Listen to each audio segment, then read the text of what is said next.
Okay, Guruji. So in today's sloka, we read that Krishna is saying, just fix your mind upon me, the Supreme Personality of Godhead, and engage all your intelligence in me. Thus you will live in me always, without a doubt. So Ravin Prabhu asked a question, Hare Krishna Guruji.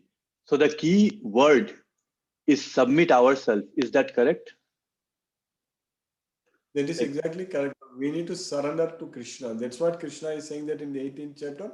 Sarvadharman parityajya mam ekam saranam braja. That's what is the key word. So you just submit yourself, means surrender unto me. That's what Krishna is saying that. Don't worry about anything. I will take care of you. I will protect you. I will free you from all sins.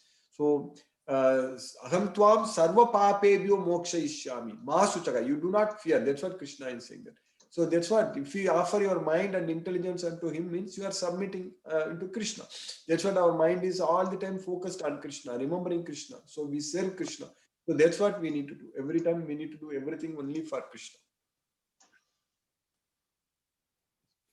You understand that, Prabhu?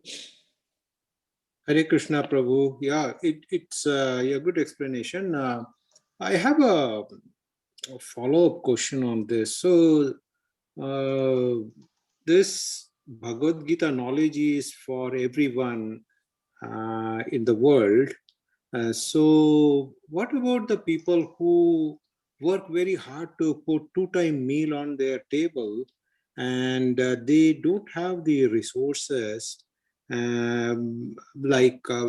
are fortunate to have three-time meal and a nice internet connection, quality connection, and access to learned people.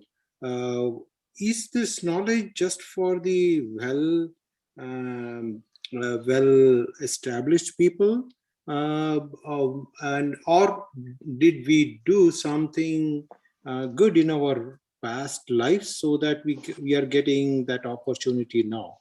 How can we put that? Because there are a lot of people who are deprived of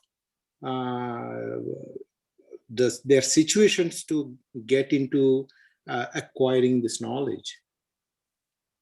Yes, Prabhu. So that's why we need to actually have spread this message in such a way that, because Krishna has produced all the resources, Krishna is supplying all the resources, everyone equally only. So at least the basic needs, it should be equally available to everyone. But this society, this system is really not designed that well. The basic needs are denied. So that's a very bad thing actually. So that's why because of the greediness, that is the main thing. Because of the greediness of other people, like this world is full of demons and divine people, of course. So that way, if this knowledge goes to everywhere, this Bhagavad Gita knowledge, if there are many devotees, there are 1 in 1,000, every 1,000, one person in 1 in 1,000 is a devotee.